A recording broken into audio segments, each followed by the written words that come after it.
Open your Bibles with me. Luke chapter 6, verse 46. So that's where we're at this morning. It sounds pretty familiar. Now, Luke's account is a little bit different than Matthew's. He emphasizes a little bit different thing in it, but I think it's pretty important for us to understand, and honestly, I think there's more to it than we give it credit. So here it is, verse 46.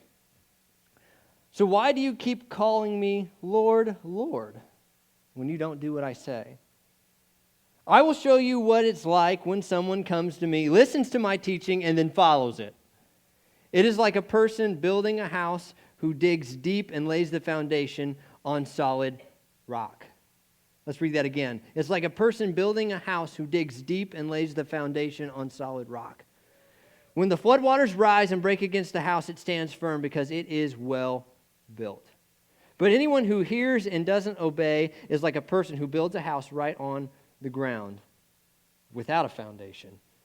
When the floods sweep down against that house, it will collapse into a heap of ruin.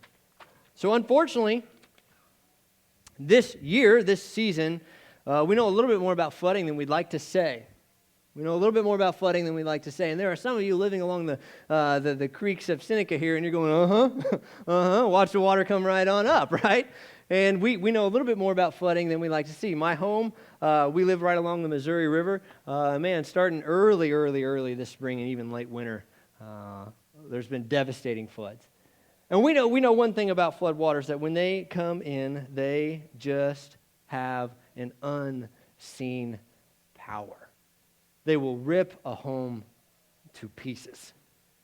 Floods are powerful. And Jesus teaches this message that somebody who knows Jesus' teaching and who lives Jesus' teachings, that is the person who digs deep a foundation that can withstand that devastating power. And that person who does not know Jesus and does not know his teaching and live his teaching, that is the person who just sets their home on the ground and hopes for the best. And when that flood comes, man, that house is gone before it even has a chance. And so I grew up hearing this parable. We've all grew up knowing this story. Even a lot of people who've really spent next to no time in church know this story, and they probably could tell it to you, even as somebody who would maybe be a non-Christian.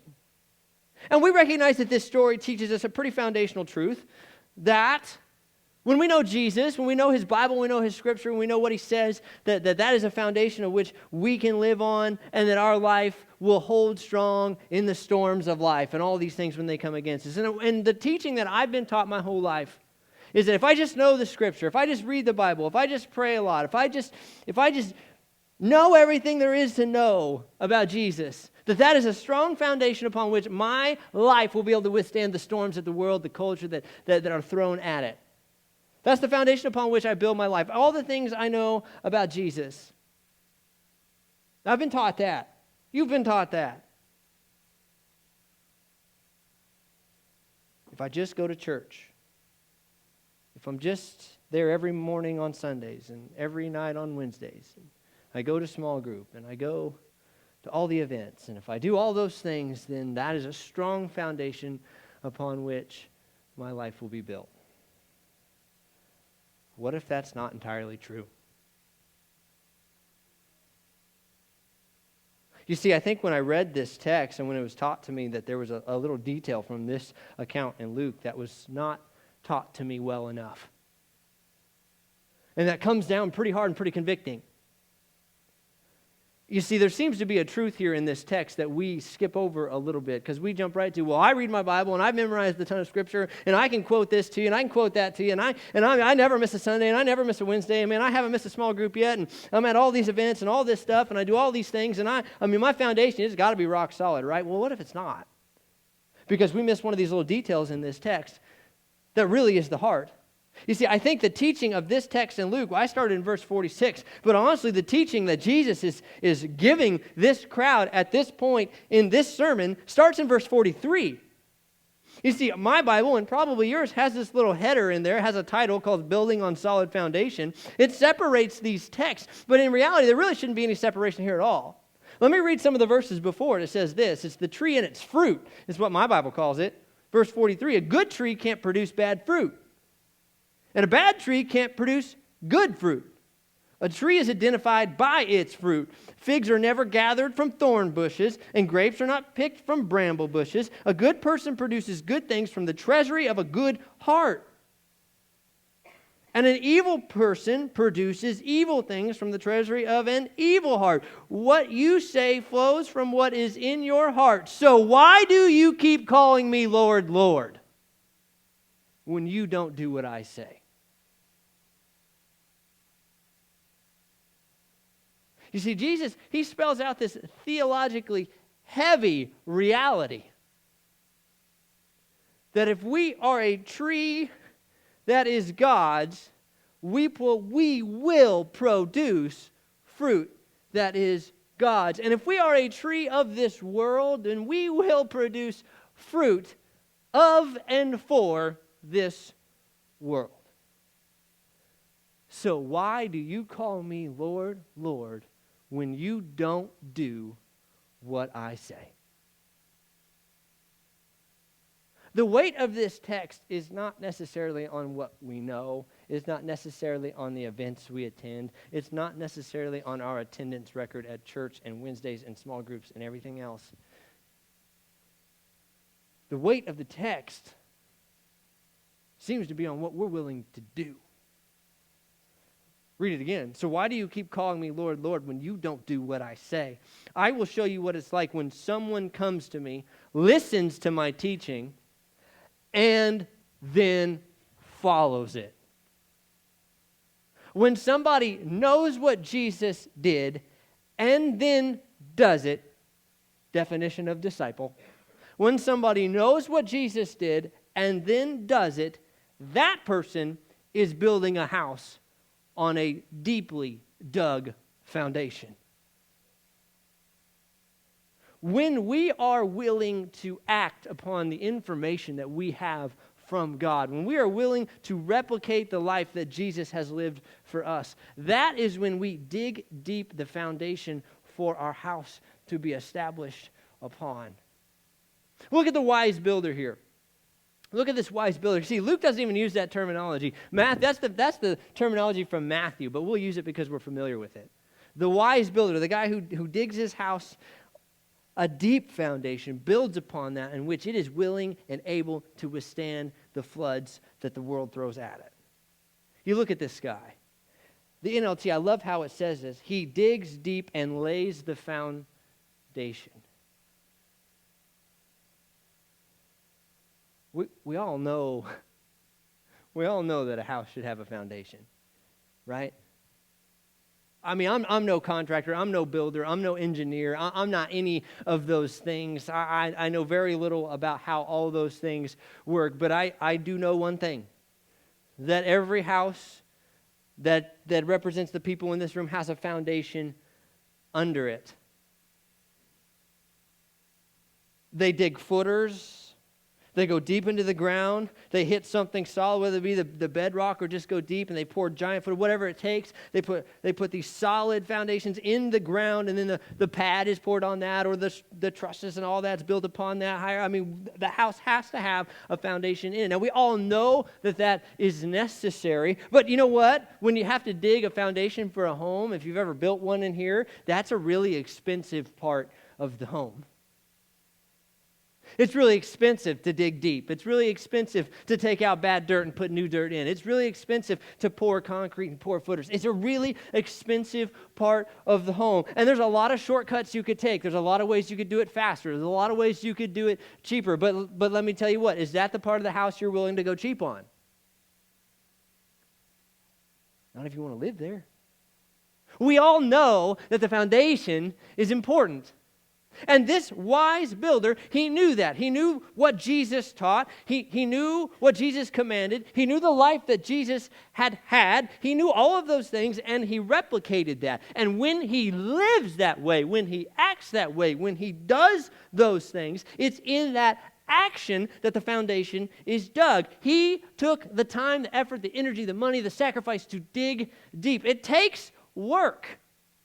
Knowing is only one thing, because we all know a house needs a foundation. Every single one of us in here As skilled or unskilled as you are about homes and construction and contracting and all that, we all know that a house has to have a foundation. But are we willing to go the next step, the next level, and actually dig it? You see, this builder was. He was willing to dig it. Now, we could take what we have here, this building here, a wonderful facility, a wonderful place for us to gather and worship and serve and do things together, a wonderful place. Now, we could take this exact floor plan. Like, we could take to the T, to the inch. We could go back here in our pasture, okay? We could go back here, got plenty of space back here, and we could build this structure exactly as it is right back there. And we could just set it on the ground. And it'd come up pretty quick, because building foundation takes a while. I mean, we could set it right there. And here's what would be funny, is that as people drove by, they'd be like, man, there's two identical churches there. They look exactly the same. I mean, look at it. They got the matching steeple and color roof and everything. They're identical. Wow. They look good. How long do you think it would be before that church back there, without anything underneath it, would last before it started to look a little bit different?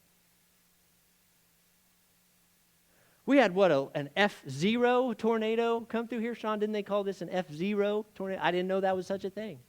An F0, so the babies of all tornadoes, okay? And it ripped a third of the roof off this building. What do you think would happen to the building back there if the F0 tornado went through again and it didn't have anything it was attached to? You think it'd still be there? What if it was an F1 or an F2 or, God forbid, a big F5 tornado? I mean, it's gone. I mean, this one might be gone. But this one stands a chance because it is rooted. And you know what's even funnier? If that thing got sucked up and blown away, you'd never know it was there because there's nothing underneath it.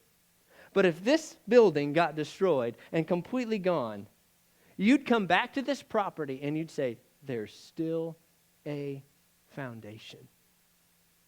You would know it was here, and you would have something to build upon again. Christians are the same. Christians are the exact same. One's a Christian who's rooted in Jesus, who knows exactly what Jesus says, and they do their best to live that life, to replicate that behavior. They know what Jesus did, and they are doing it. Yes, they're at church every Sunday. Yes, they're there every Wednesday. Yes, they go to small groups and everything. Yes, they go to all the events. They do all those things. And yes, they read their Bible every day and pray every day, and they do all of those things. All the metrics say, yeah, they are good.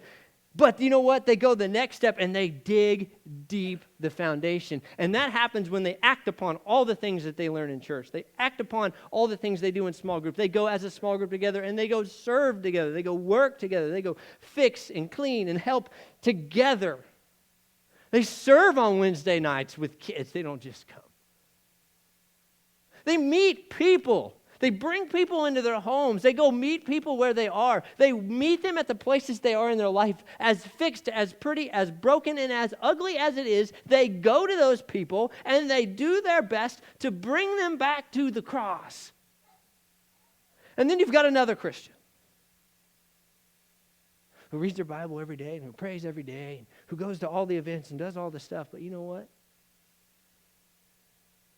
They know that they need to do a lot of good things. They know they should be serving, and they know they should be giving, and they know they should be working, and they know they should be helping people, and they know they should be going and meeting with broken people, and they know they should be inviting people to come to understand who Jesus is in their own home. They know they should be feeding people dinner and helping people and all these things. They know all of those things, but they're just not really willing to pick up the shovel and dig. How long do you think it would be if you stand those two Christians next to each other before you start to see one of them crumble?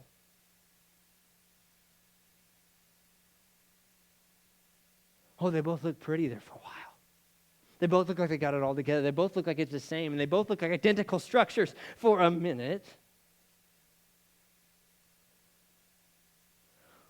But as Jesus says in the previous text, he says, well, a good tree produces good fruit and a bad tree produces bad fruit.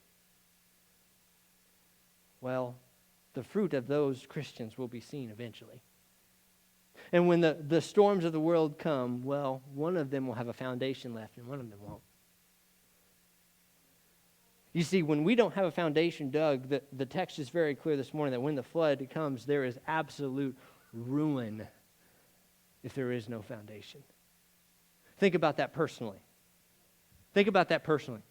For those of us who know what we need to be doing and know there needs to be a foundation dug, but we don't do it, there's absolute ruin waiting.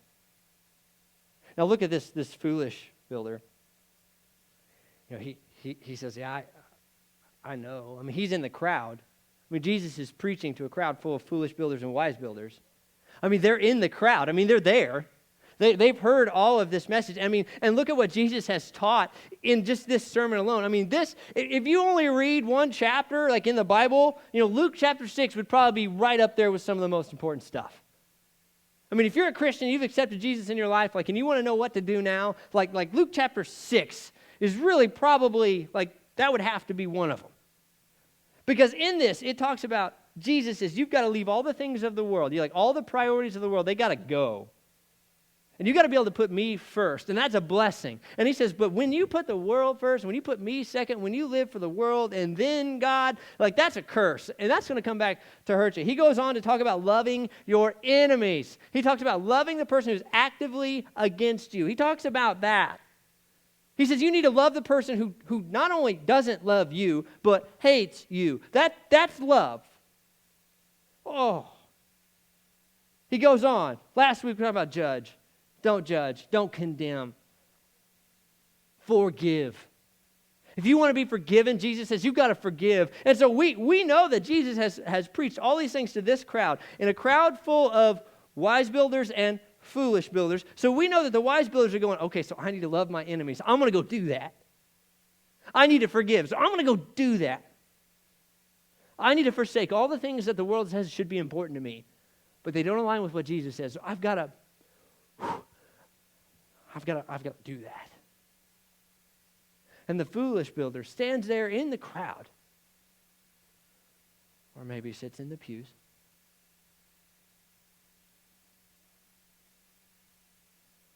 and he says, oh,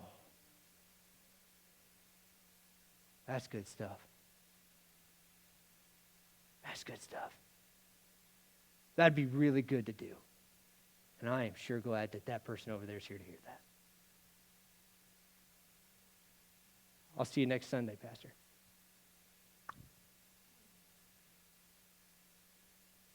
No foundation. No shovel. No digging. No ability whatsoever to fend off the storm. Jesus makes a clear point that the foundation is in the action. Why do you keep calling me Lord if you don't do what I say? Those who do what I say are like the guy who digs deep. So we all know and we recognize that the things that we learn, that the things that go on in our Bible, that the things that go on at church, like they're all good things, and that we teach hard, difficult lessons here. And the reality is that we need to act upon them, and that we need to dig deep this foundation. But we don't. Why? Why? Like what's going on? Like what are some of the things that prevent us from doing what we know to be true? Because I mean, could you imagine standing in this audience here on this plain, on this flat place where Jesus is teaching the Sermon on the Mount? Essentially, here he is. I mean, preaching the most famous sermon like in the world ever. I hope they've got that on recording when I get to heaven. Like I just want to see Jesus and how he preaches it. Like I just think that's cool because I'm a sermon nerd. I just want to know how he did it. And like how you could hear from the Son of God and go, man, that's good stuff. That's real important. And not do anything about it. I mean, man, I've been listening to sermons. I've heard guys preach, and I'm just like, oh my goodness. Like, it's just like driving a tack through my heart. You know what I mean? Just like absolute, just like rips you to pieces. And like you get up and you're like, I got to go do something. I don't even know what's right to do right now, but I got to go do something. And I can't imagine being in the crowd where the Son of God is dropping the hammer on how to live for him. And people would get up. And obviously Jesus knew that there were people in that audience who would not act upon what he taught. He is the Son of God preaching a sermon. Wow. And yet we find ourselves in the exact same spot. We really feel like we know what we need to do, but we don't act upon it. Why? Why? I think one thing is this. Because we don't act at once. Because we don't act immediately. We don't act at once. We don't do it. We all feel this. And our culture is super guilty of this. Like we try to drive these emotional things and events and all this kind of stuff, and we try to make this really emotive and emotionally heavy whatever event, service, teaching. And we get people to feel something. We want them to feel it. But then we don't get the people to act upon that feeling. How many of you have ever been in a service, whether it be church or anything, and maybe it's not been church related at all, but you've had the hair on the back of your neck stand up? How many of you ever had that happen? You've had the hair on the back of your neck stand up because you really felt like, oh, he was talking to me. You've had the hair on the back of your neck stand up, you get the chills, you get the goosebumps, you get all that stuff because you know that in that moment, like God is speaking to you to do something about whatever it was that's just going on. I think we've all probably had that. How many of you did it?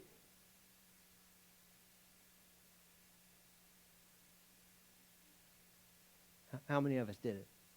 You see, I've had this happen to me a number of times where going throughout my day, whatever it is, doesn't matter what day of the week it is, doesn't matter where I'm at, you get that kind of nagging sensation in the back of your head, right here in the middle of your heart, that says you need to go do that. Whether it be go help that person right now, whether it be to give that person money, whether it be to stop what you're doing to go meet with somebody, whether it be just to pick up the phone and call the name that won't get out of your brain.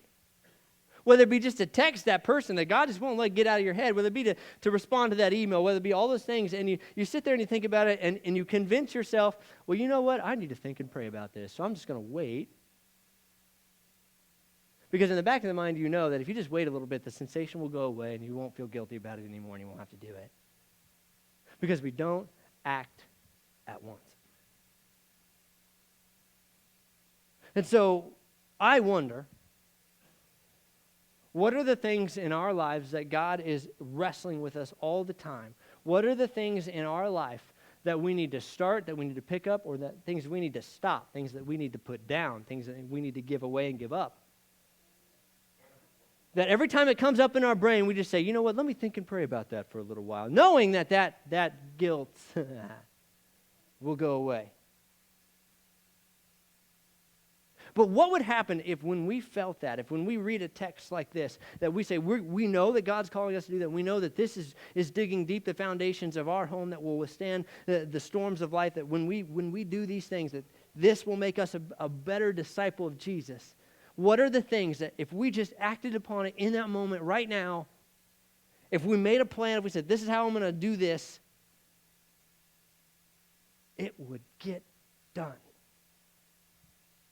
What is it in your life that you absolutely are sure that God is speaking to you about, and you have put it off and put it off, and if you would just act, it would be done?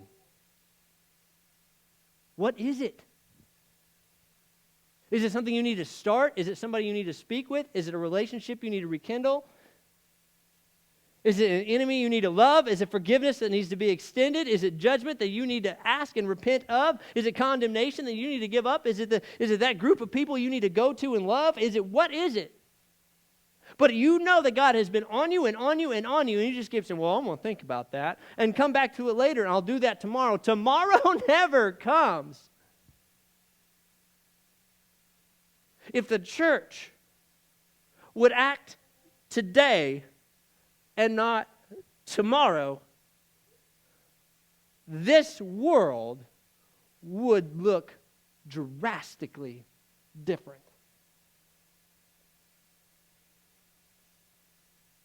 We would not have a whole lot to complain about if the church acted today instead of tomorrow. Politics would look a lot different. Culture would look a lot different. Morality would look a lot different. Needs would be met a lot differently if we acted at once. Why else do we not do what we know needs to be done? I think I call this the myopic view. Myopia, that is nearsightedness. Very familiar with this. I wear contacts that are so strong, most people would use them as binoculars. I know what it is to see near, very near. And we don't act sometimes because we don't see far. Because we're looking right here and we say, well, if I do that right now, it's not going to make any difference anyway, so why waste the time and energy? Something I've learned very thoroughly just within the last 14 days of my life is that God is a chess player. God is a chess player. He is 4 moves ahead of me, 4 moves ahead of you every single time. He's not even thinking about what he's going to do right now because he's already got a plan 4 moves away. And we think, oh, if I do this right now, it's not going to do anything. God's going, no. You don't have a clue. Like if you do that 4 moves from now. Like we think, oh, I'm not going to go talk to that person over there because, man, they are messed up. And God's going, yeah, they are. But if you go talk to that person because they are so messed up and they have a lot of really even more messed up friends and family, and they have even more messed up friends and family, that when you go talk to that person, you're actually going to change their world. And like, yeah, that's just one person, but that person is going to go talk to 10 people. And those 10 people are going to go talk to 16 people. And those 16 people are going to go talk to... And God's going, you don't have a clue what I'm up to 4 moves from now. And we get this myopic view that, oh, I don't need to do that because I'm not important, or my decisions don't make a difference on the community. My decisions, my lives don't impact anybody else. Wow, you're wrong. Now, here's what's interesting. We read that the foolish builder, he builds his house upon no foundation, and that when the waters come, it destroys the house, and there's absolute, utter, complete ruin. Let me ask you this question. What if the ruin... My thoughts. This is Joshua. What if the ruin is not yours?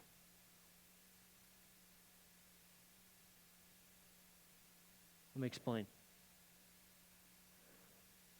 What if by our inaction we don't prepare other people to dig deep the foundations that they need? And by our inaction, we allow, we participate in, we give permission for the ruin of other people because we are unwilling to act at once. Parents, we know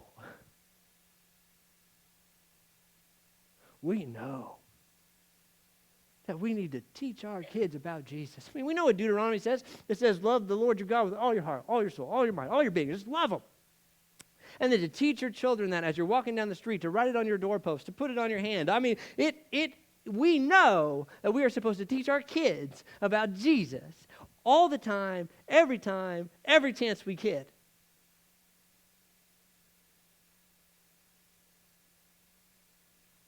But we don't. We tell them other things are important.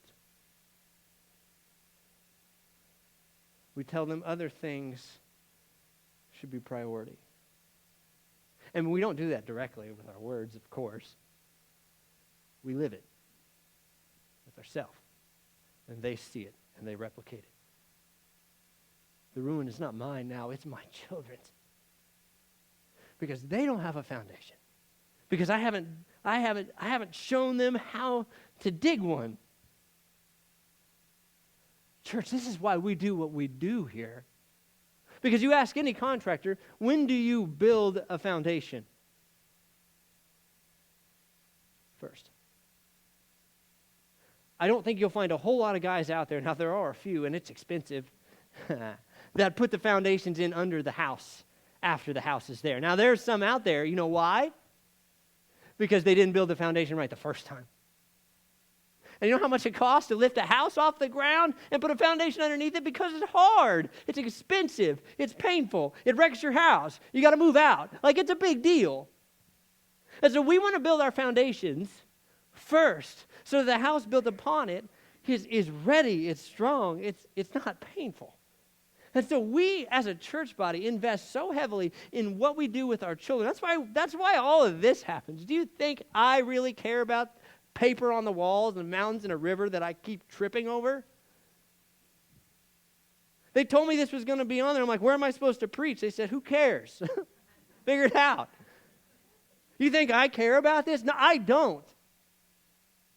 But if this is what it takes to help build a foundation and to teach children how to act upon what they know Jesus tells them, so that they have a chance to weather the storms of their life, then we're going to do it. We invest in this. We spend crazy amounts of money on this stuff. We spend crazy amounts of money on investing in staff so that we can equip people to equip their children. We spend crazy amounts of money and time on events. We do that not because it's easy, but because we know that if we are going to play a role in making sure that our children have foundations, then we will do what it costs.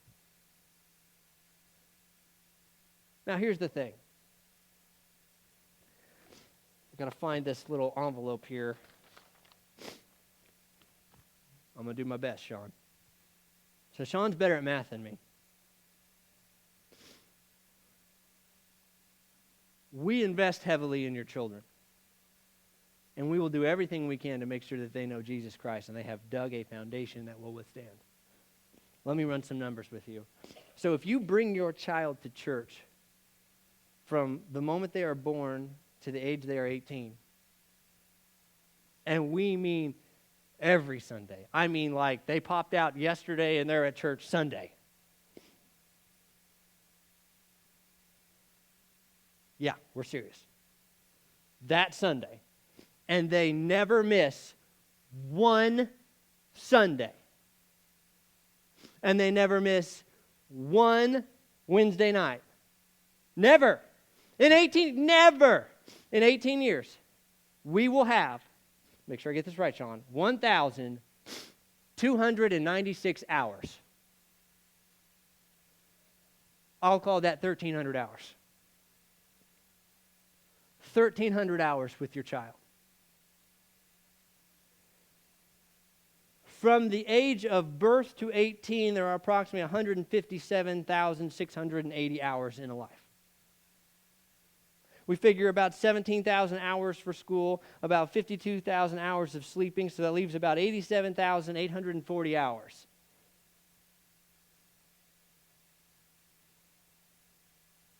You have 87,000 hours with your child. We have 1,300. And that's if you never, ever, ever, ever, ever miss. 1,300. That gives you over a 6,000% advantage over us.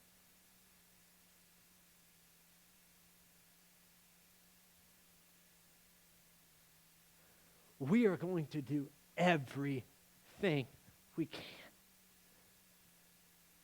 We'll spend every dollar we can. We'll spend every moment we can. We'll spend every hour we get with your child. But if you are not building on a foundation. Your child will not build on a foundation. And it will be very difficult for us in the 1,300 hours we might get with your kid to change what they see in 87,000 hours. Are you building your family on a firm foundation? Or are they seeing that that's a waste of time and energy? So here's how we end. What do you know Jesus is teaching you? And what do you know that means for you on how to act and what to do and how to serve? And what have you put off over and over and over? What do you need to act upon today at once? What do you need to act upon today and not tomorrow? I'll be available right up here. And if you need to invite Jesus into your life, that would be like priority number one. If you need to call him Lord, Lord, I'll be right there. Let's do it. If you need to commit to acting today and you want to tell me about it, I would love to hear about it. If you need to come up here upon the stage next to this waterfall and you just spend a moment in prayer with God because he has been breaking you and breaking you and breaking you, you just have not had the guts to act. And you have drawn a line in the sand this morning and you're saying, I'm going to act upon it. And you need to put a little rubber on the road this morning. You need to put a little oomph behind it. You need to prove to yourself and to God and to everybody in this room that there is something God's been breaking you about and you've just ignored it and ignored it. If you need to do that, you come do that. I'll leave you alone. If you need to kneel where you're at, if you need to sit where you're at, if you need to stand where you're at, you do that. But what are you going to act upon today?